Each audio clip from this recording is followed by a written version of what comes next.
Kia ora whānau, my name's Roylena Tzikoucos.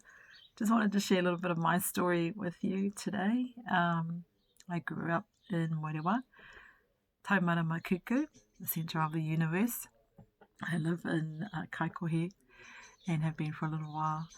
Growing up in Moerewa, I loved it. I loved my childhood. I loved being close to my family, the family gatherings we'd have, church gatherings.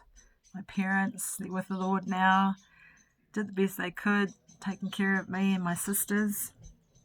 I think of my mum, and when I think about her, she's the epitome of love. Her mum was the same, my nan. Miss them very much. I've always had this knowing about God in my life. Whether that's because of my family before me, my grandparents on both sides had a love for God, and I know even mum and dad, had a love for God in their past as well, and I know that it goes back even further than that.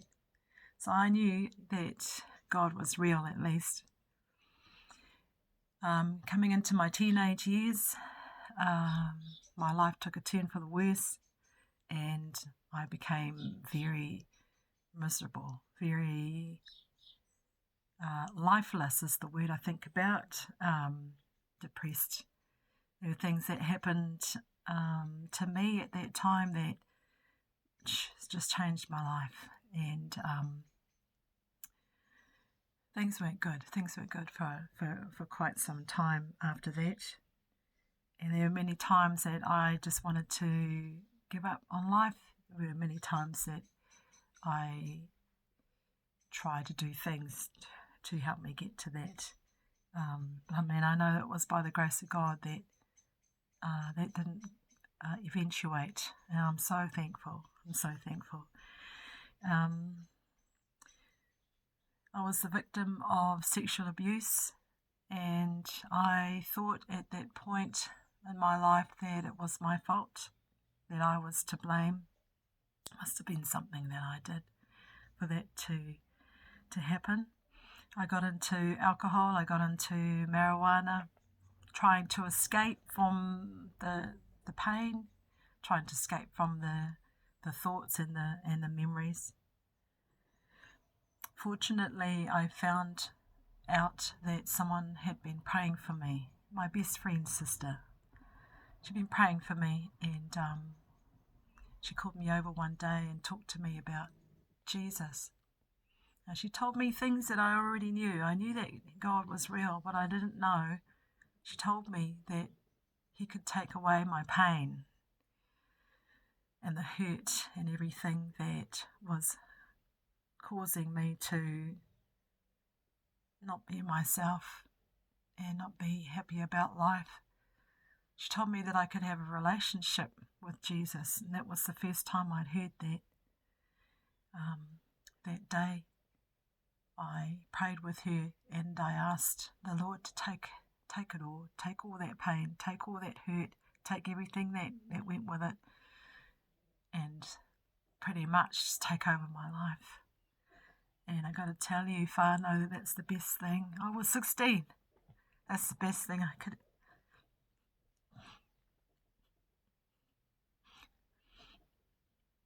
Best day of my life. So in the house behind the BP station in Moerewa, across the road from the pub, there I was, handing my life over to Jesus. So good. Next, over the years, I had a lot of counselling, which was great. And I've got to tell you that, the real deal wasn't until I faced the demons, so to speak. I had to know why I was still wasn't quite right inside. I had to know what was really going on. I had to face the lies, really, that I'd been believing for years still. Still in the back of my mind, I felt that it was my fault. I felt that I was to blame for that abuse, and I became very angry, and I was hating on myself a lot, low self-esteem, and Jesus just showed me that I needed to forgive people, and I needed to forgive myself. Actually, I needed to forgive God because I blamed him too.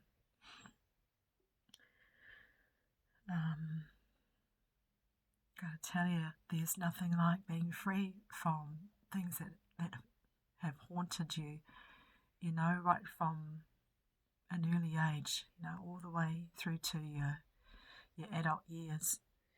The Lord gave me this beautiful vision of him sitting on the throne, and just so beautiful. And I saw like a little girl lying across his lap. She had long hair. He was stroking her hair. She had a long dress. And I thought, wow, that's so beautiful. That's my daughter. That's my Sarah.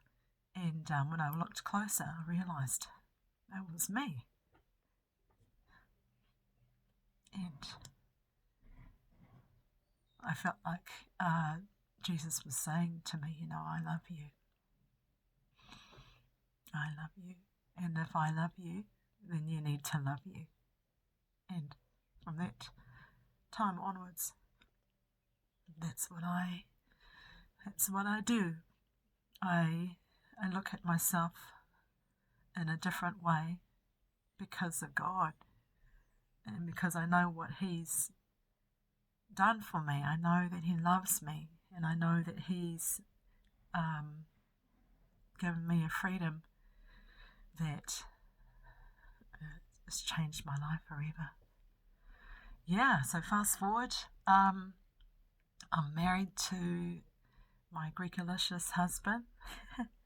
It's been 25 years, a couple of weeks ago, and I'm so thankful to God for that man, for so many reasons. He believes in me, and he inspires me to be all that I can be. We've got amazing kids who aren't really kids anymore. David and Tegan got married not that long ago. Samuel, Jacob and Sarah, everyone's studying, everyone's on their career path, the things that they're passionate about.